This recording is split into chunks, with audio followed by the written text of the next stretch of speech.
In this video, we are going to the summit of one of Oregon's most dangerous mountains, the North Sister. This is the toughest and most dangerous climb of the Three Sisters by far. The journey begins on the east side of the mountain at Pole Creek Trailhead.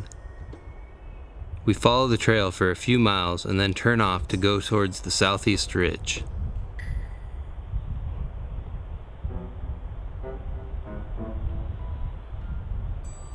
We then follow the ridge up towards the summit.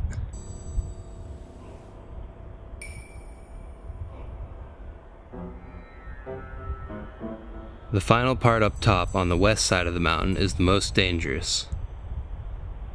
There is a steep sideways traverse and then a climb, all while being showered with falling rocks.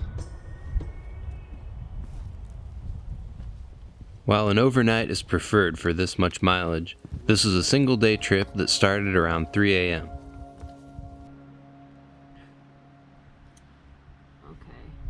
We hiked in the dark for the first hour or two of our day. Starting at East Pole Creek Trail, we left the trail after a couple of miles for the faint Old Summit Trail. The sunrise brought us our first view of the North Sister. There was a cloud on the mountain that was on and off throughout the day.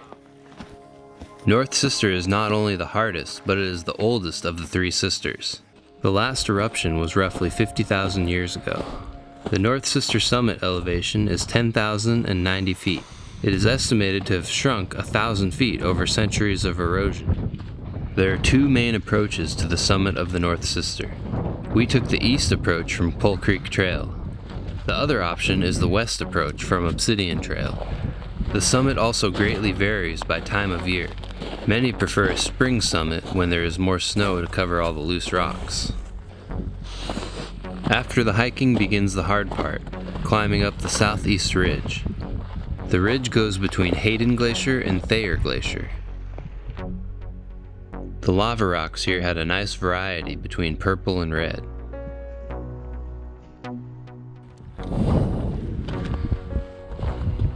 Once the climb begins, a helmet should be worn at all times. This mountain had the most falling rocks I had ever seen.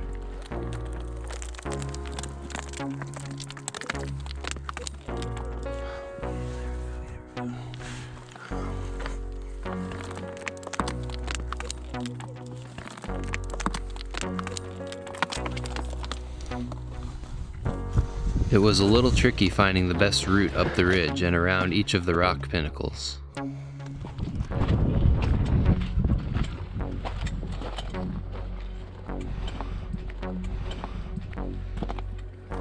There is a view of the Middle Sister, South Sister, Bachelor, and Broken Top. Here is where the southwest and southeast ridges meet up. The southwest ridge goes down to Middle Sister.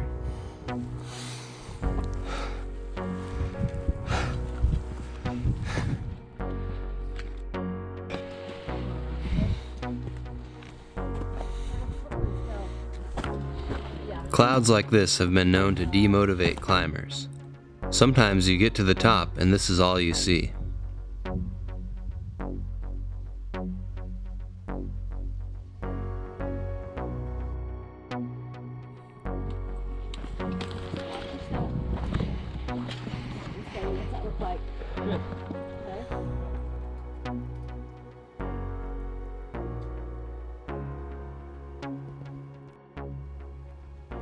Here we had a food break before the climbing began.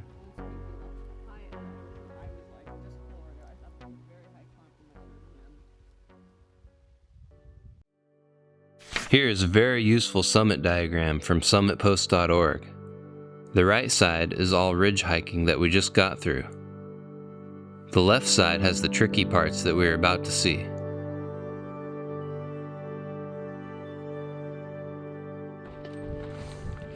By the way, I had to cut out so much footage to keep the video length reasonable. If you are interested in the uncut footage, there is a link in the description.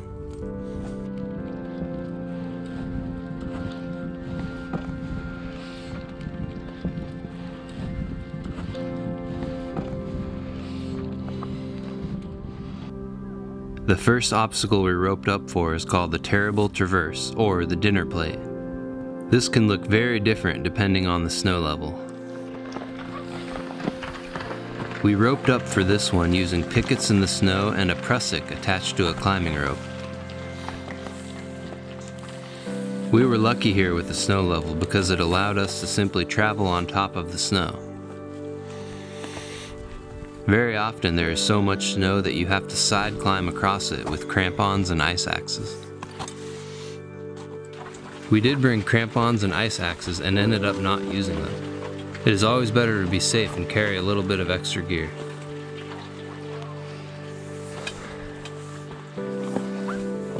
What do we got?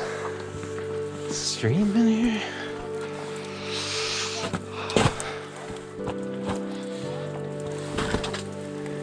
Oh wow, that's slippery.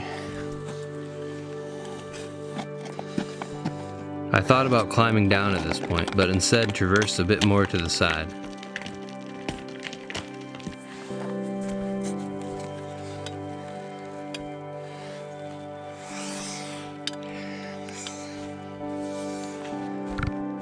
There we go.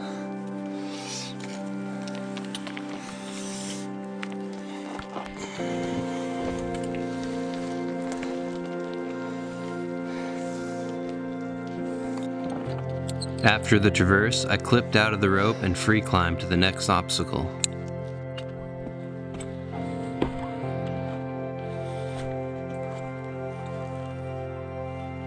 To the left is known as the bowling alley, which we will tackle on the way down.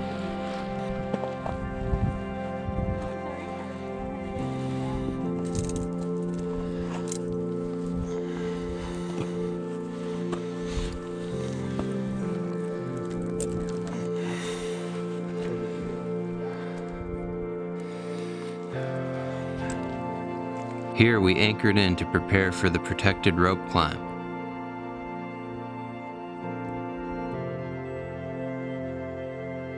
For an experienced rock climber, this climb looks like no problem. But with the loose rocks and endless steep slopes below, I recommend protecting yourself here. The first climber put up cams and cracks, which the climbing rope attaches to. I then attach my harness to the climbing rope with a prusik.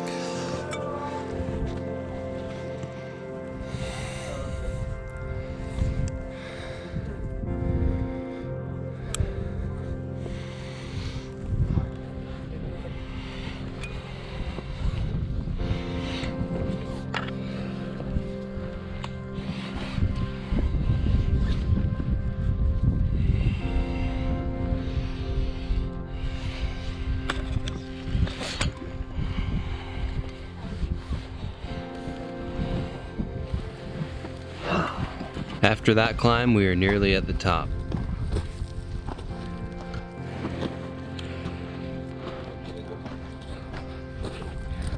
We have one more climb. But they said piece of cake. The final scramble is an easy one compared to what we had been through already.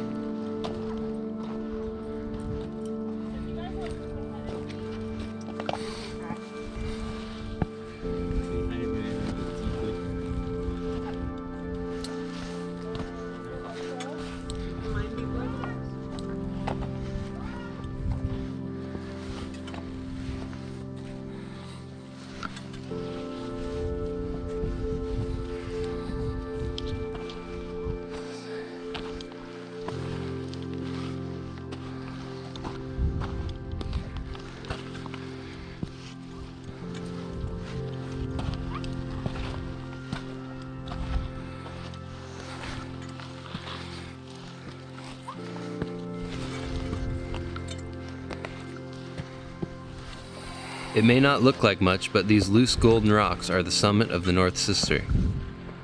Oh my God.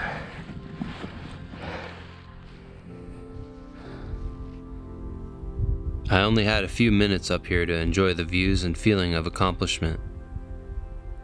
With such a long day, we didn't have that much time to spare for breaks.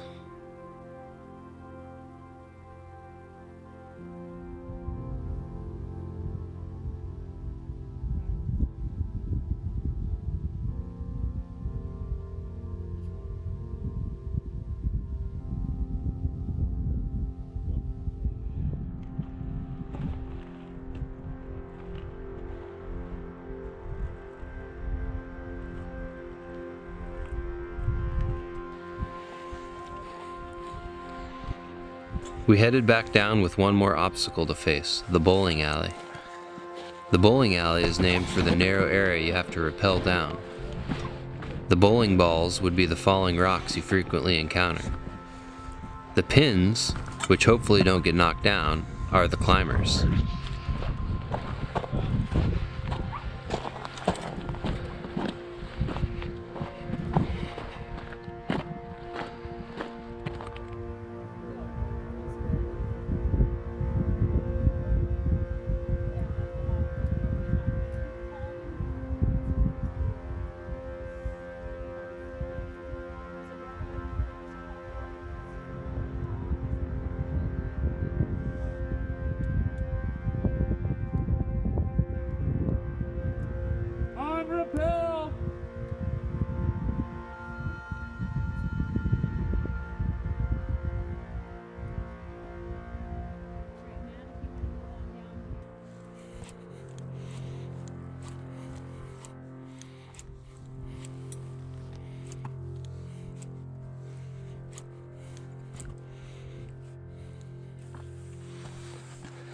After the bowling alley, we went back through the terrible traverse.